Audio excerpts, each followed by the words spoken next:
मैं इस स्लाइड में आपको प्रैक्टिकली कंप्यूटर पे करके दिखा रहा हूँ कि डाटाबेस के सॉफ्टवेयर में जो अभी हमने कमांड सीखी है टेबल के स्ट्रक्चर को क्रिएट करने की कैसे करते हैं। सबसे पहले अभी आपको कंप्यूटर की स्क्रीन नजर आ रही है। मैंने डाटाबेस का सॉफ्टवेयर पहले से इसमें इंस्टॉल किया हुआ है। अब मैं अपने उस सॉफ्टवेयर को सर्च कर रहा हूँ। माई एसक्यूएल का सॉफ्टवेयर है। अब मैंने अपने सॉफ्टवेयर को ओपन कर लिया।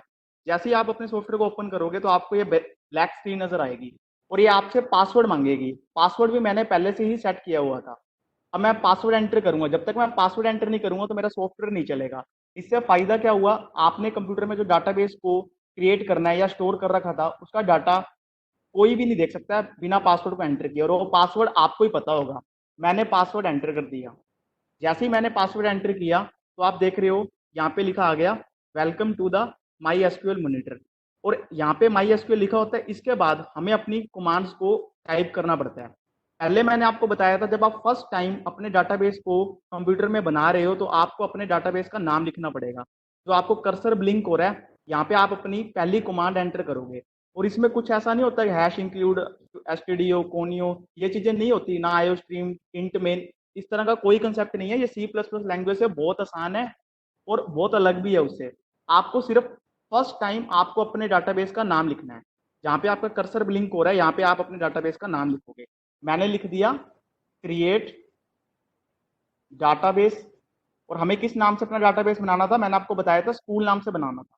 तो मैंने डाटाबेस का नाम लिख दिया। आप देख रहे हो मैंने लिख दिया क्रिएट डाटाबेस स्कूल। उसके बाद सेमीकोलन। जैसे ही आप सेमीकोलन लगाओगे यहाँ पे लिखा आ गया क्वेरी ओके। क्वेरी ओके का मतलब क्या है, जो आपने ऊपर ये लाइन लिखी है ना क्रिएट डाटाबेस स्कूल, इसे कमांड भी कह सकते हैं, इसे इंस्ट्रक्शन भी कह सकते हैं, इसे माई एसक्यूएल में क्वेरी कहते हैं। तो इसने लिख दिया क्वेरी ओके, मीन्स क्वेरी सही है, कोई दिक्कत नहीं है, आपका डाटाबेस क्रिएट हो गया। ये आपको दिखेगा नहीं क्योंकि अभी तो आपने उसमें कोई टेबल्स इंसर्ट किए ही नहीं ना, तो आपको ये कोई नजर नहीं आएगा। उसके बाद नेक्स्ट स्टेप मैंने आपको कहा था कि जैसे ही आप अपने डाटाबेस को क्रिएट कर लो उसके बाद आपको अपने डाटाबेस को सिलेक्ट करना पड़ता है। क्योंकि हो सकता है कि आपने एक कंप्यूटर में एक से ज्यादा डाटाबेसेस बना रखे हो। और मान लो मैं आपको शो करके दिखा देता हूँ कि मैंने इस कंप्यूटर में कितने डाटाबेसेस बना रखे हैं। मैंने लिखना है शो डाटा बेसिस, चेक करने के लिए सिर्फ कि मैंने कितने डाटाबेसेस बना रखे हैं। मैं लिखूंगा शो डाटाबेसिस। इस क्वेरी से जैसे ही मैं इसको एंटर करूंगा मेरा कंप्यूटर बता देगा कि इस कंप्यूटर में कितने डाटाबेस पहले से मैंने बना रखे थे। आप देखो यहाँ पे लिखा आ गया डाटाबेस। एक मैंने बना रखा है इंफॉर्मेशन स्कीमा के नाम से, एक डाटाबेस के नाम।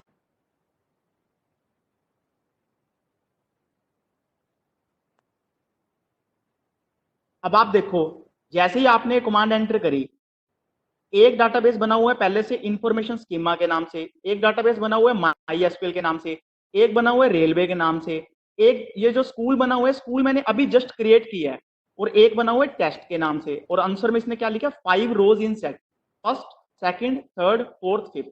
मींस हमें पता लग गया कि हमारे पास 5 डाटाबेसेस बने हुए हैं। अब मुझे कौन सा डाटाबेस सेलेक्ट करना है, मुझे स्कूल डाटाबेस में टेबल क्रिएट करना है ना। जो मुझे डाटाबेस में टेबल क्रिएट करना है वो मैं पहले डाटाबेस को सिलेक्ट करूंगा। उसी उसके लिए मैंने आपको कमांड बताई थी यूएससी यूज। उसके बाद मुझे अपने डाटाबेस का नाम रखना है, लिखना है। मुझे डाटाबेस कौन सा चाहिए, स्कूल नाम के डाटाबेस में मैं स्टूडेंट का टेबल बनाना चाहता हूं तो मैं स्कूल को सिलेक्ट कर लूंगा। तो मैं लिखूंगा डाटाबेस का नाम। डाटाबेस का नाम आपको वही रखना पड़ेगा जो आपने पहले क्रिएट किया था। और शो डाटाबेस से आपको पता लग जाता है, हो सकता है कि आपसे थोड़े स्पेलिंग गलत हो गए हो तो आपको यहाँ से शो डाटाबेस से पता लग जाएगा कि आपने डाटाबेस का नाम क्या रखा था। फिर आपने डाटाबेस को सिलेक्ट कर लिया और कमांड एंटर करने के बाद आप देख रहे हो मैंने यूज स्कूल लिखने के बाद सेमी कोलन लगाया है। मीन्स ये मेरी क्वेरी है। जैसे ही मैं इसको एंटर करूंगा तो क्या लिखा आ गया, डाटाबेस चेंज्ड। इसका मतलब मेरा डाटाबेस सिलेक्ट हो चुका है, डाटाबेस चेंज हो चुका है। अब मैं अपने स्कूल डाटाबेस में आ चुका हूं। अब मैं इस डाटाबेस में अपने टेबल के स्ट्रक्चर को डिफाइन करूंगा। और ये सारी की सारी कमांड्स किसके अंडर आती हैं, डीडीएल। जो मैंने लिखा ना क्रिएट डाटाबेस स्कूल, ये भी डीडीएल की ही कमांड है। और जो मैंने लिखा था शो डाटाबेसिस, ये भी डीडीएल की कमांड थी। और जो मैंने लिखा यूज स्कूल, ये भी डीडीएल की कमांड है। और जो मैं टेबल क्रिएट करूंगा वो भी डीडीएल की एक कमांड है। और डीडीएल खुद किसका पार्ट है, एसक्यूएल का। मींस हम इनडायरेक्टली एसक्यूएल की ही कमांड्स को यूज कर रहे हैं। मैंने आपको बताया था अलग अलग कमांड का अलग अलग फंक्शन होता है। पहली कमांड का फंक्शन क्या है, क्रिएट डाटाबेस स्कूल का सिर्फ डाटाबेस का नाम डिफाइन करना। शो डाटाबेसिस का काम क्या है, जो आपने इस कंप्यूटर में डाटाबेसिस बना रखे हैं उनके नाम को दिखाना। यूज स्कूल का काम क्या है, इस कमांड का काम है कि जो आपका डाटाबेस है वो आप सिलेक्ट कर सकते हो। अब आपको टेबल क्रिएट करना है, इसके लिए अलग कमांड लिखनी पड़ेगी। मान लो मैंने आपको बताया था क्रिएट टेबल, फिर आपको अपने टेबल का नाम लिखना है। टेबल का नाम क्या लिखना था मेरे को, स्टूडेंट। उसके बाद ओपनिंग ब्रैकेट, आपका पहला एट्रीब्यूट था मेरा नेम नाम से, मैंने लिख दिया नेम, फिर स्पेस। उसके बाद मुझे इस एट्रीब्यूट की डाटा टाइप लिखनी है, और मैंने आपको बताया था कि नेम के लिए जो डाटा टाइप है वो वेर कैर ज्यादा बेटर है, मैंने वेर कैर लिख दी, और उसके बाद मैक्सिमम लिमिट सेट कर दी। फिर मुझे नेक्स्ट एट्रीब्यूट लिखने के लिए पहले मुझे कोमा लगाना पड़ेगा, स्पेस। नेक्स्ट एट्रीब्यूट का नाम क्या था, रोल नंबर। रोल नंबर के बाद मुझे उसकी डाटा टाइप लिखनी है। मैंने बताया था कि रोल नंबर के लिए टिनी इंच डाटा टाइप बेटर है, आपने लिख दिया टिनी इंच, कोमा। फिर उसके बाद लास्ट एट्रीब्यूट हमने बनाया था ये डायग्राम में, क्लास। उसकी डाटा टाइप भी मैंने आपको बताया था कि आप टिनी इंच ही कर सकते हो। उसके बाद अब आपके 3 एट्रीब्यूट लिखे गए। फर्स्ट एट्रीब्यूट डाटा टाइप लिखने के बाद comma, second attribute roll number data type लिखने के बाद फिर कोमा, फिर थर्ड एट्रीब्यूट डाटा टाइप। अब आपको और एट्रीब्यूट तो नहीं लिखने, अब आपको पता लग गया आपको 3 एट्रीब्यूट लिखने हैं। फिर आप क्या करोगे, क्लोजिंग ब्रैकेट लगाओगे, क्लोजिंग ब्रैकेट लगाने के बाद सेमीकोलन लगाओगे, फिर आप क्या कर दोगे, एंटर। जैसे ही आप एंटर करोगे लिखा आ गया क्वेरी ओके, इसका मतलब आपका टेबल सही क्रिएट हो गया। अब आपके टेबल में कोई भी मैंने रोज इंसर्ट नहीं करी, मीन्स अभी ये मेरा टेबल बिल्कुल खाली है।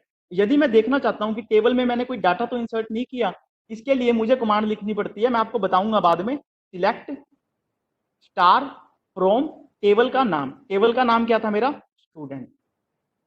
अब जैसे ही मैंने ये कमांड लिखी तो आप देख रहे हो इसने आंसर दे दिया एम्प्टी सेट। एम्प्टी सेट क्यों लिख दिया, क्योंकि मैंने अभी कोई डाटा अपने टेबल में रिकॉर्ड तो इंसर्ट ही नहीं किया था ना, सिर्फ मैंने टेबल के स्ट्रक्चर को डिफाइन किया है। यदि मुझे अपने टेबल के स्ट्रक्चर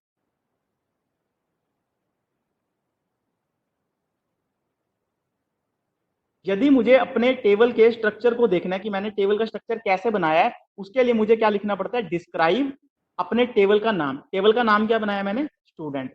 जैसे ही मैं ये लिखूंगा स्टूडेंट, उसके बाद ये मेरे टेबल के स्ट्रक्चर को दिखा देगा। आप देख रहे हो पहली फील्ड इसने क्या दिखा दी, नेम। नेम की हमने डाटा टाइप क्या बनाई है, वैरचर 20। फिर क्या है, रोल नंबर, और फिर इसने दिखा दिया टेनी इंट, और ये ब्रैकेट में 4 का मतलब है कि आप मैक्सिमम अपना जो लेंथ है आपके इंटीजर की वो 4 हो सकती है। और फिर मैंने क्या लिख दिया, क्लास, और उसकी डाटा टाइप इसने क्या रख दी, टेनी इंट। ठीक है, आप अपने टेबल के स्ट्रक्चर को देख सकते हो। मान लो आज आपने इतना ही करना था और आपने अपने सॉफ्टवेयर को बंद कर दिया, यहां से मैंने क्लोज कर दिया, और नेक्स्ट टाइम मान लो घंटे बाद या अगले दिन मैंने इस सॉफ्टवेयर को दोबारा ओपन करना है, तो मैं लिखूंगा माई एसक्यूएल। जैसे ही मैंने माई एसक्यूएल लिखा, अपने सॉफ्टवेयर में एंटर कर गया। अब वही बात, फर्स्ट टाइम वो आपसे पासवर्ड मांगेगा, मैंने पासवर्ड एंटर कर दिया। जैसे ही मैंने पासवर्ड एंटर किया, क्या उसके बाद मुझे दोबारा क्रिएट टेबल स्टूडेंट करना है, वो क्रिएट डाटाबेस लिखना नहीं, क्योंकि मैंने तो डाटाबेस फर्स्ट टाइम बना लिया ना। क्योंकि अगर आप दोबारा लिखोगे तो ये एरर शो करेगा। मैं आपको करके भी दिखा देता हूँ, क्रिएट डाटाबेस। मान लो आप दोबारा स्कूल का डाटाबेस सेम नाम से बनाना चाहते हो, इसने क्या दिखा दिया, एरर। क्यों दिखा दिया, क्योंकि इसने आपको शो कर दिया, क्योंकि आपने ये चीज स्कूल नाम का डाटाबेस पहले ही बना लिया था। अब आपको चेक करना है, चेक करने के लिए आप शो डाटाबेस ही लिख दो, ताकि आपको पता लग जाए कि मैंने कौन कौन से डाटाबेस इस कंप्यूटर में पहले बना रखे हैं। अब आपको पता लग गया ना कि स्कूल नाम का डाटाबेस तो मेरा पहले ही बना हुआ था, तो मुझे दोबारा क्रिएट डाटाबेस स्कूल लिखने की जरूरत नहीं है। बट मुझे अब इसमें कुछ और वर्किंग परफॉर्म करनी है, मुझे अपने डाटाबेस को सिलेक्ट करना पड़ेगा। सिलेक्ट करने के लिए यूज डाटाबेस का नाम, डाटाबेस का नाम क्या था, स्कूल, तो मैंने स्कूल कर दिया। अब डाटाबेस मेरा चेंज हो चुका है। क्या मुझे स्टूडेंट का टेबल दोबारा क्रिएट करना पड़ेगा, नहीं, क्योंकि वो तो आपने क्रिएट कर लिया ना। अब आप देखना चाहते हो कि स्कूल डाटाबेस में आपने कौन कौन से टेबल पहले बनाए थे, उसके लिए आपको क्या लिखना पड़ेगा, शो टेबल्स। शो टेबल्स मैं आपको सारी कमांड दोबारा भी बता दूंगा। जैसे ही आपने लिखा शो टेबल्स, इसने बता दिया कि tables in school, school database में वो कितने टेबल है। हमने एक ही टेबल बनाया है ना, स्टूडेंट, तो इसने बस खाली आपको बता दिया कि आपने स्टूडेंट नाम का टेबल पहले से बनाया हुआ है। अब आपने देखना है कि स्टूडेंट टेबल में आपने क्या क्या एट्रीब्यूट लिए थे। इसके लिए मैंने आपको बताया था डिस्क्राइब स्टूडेंट। जैसे ही आप लिखोगे, फिर से इसने बता दिया आपको, आपने पहला एट्रीब्यूट नेम लिया, उसकी डाटा टाइप बता दी, दूसरा एट्रीब्यूट रोल नंबर लिया, उसकी डाटा टाइप बता दी, तीसरा एट्रीब्यूट क्लास लिया, उसकी डाटा टाइप बता दी। ठीक है, आज हमने सिर्फ टेबल के स्ट्रक्चर को डिफाइन करके देखा है। सिर्फ हमने अभी एक ही टेबल बनाया स्टूडेंट नाम का। आज हम इतना ही करते हैं, इसके आगे का नेक्स्ट स्लाइड में। Thank you.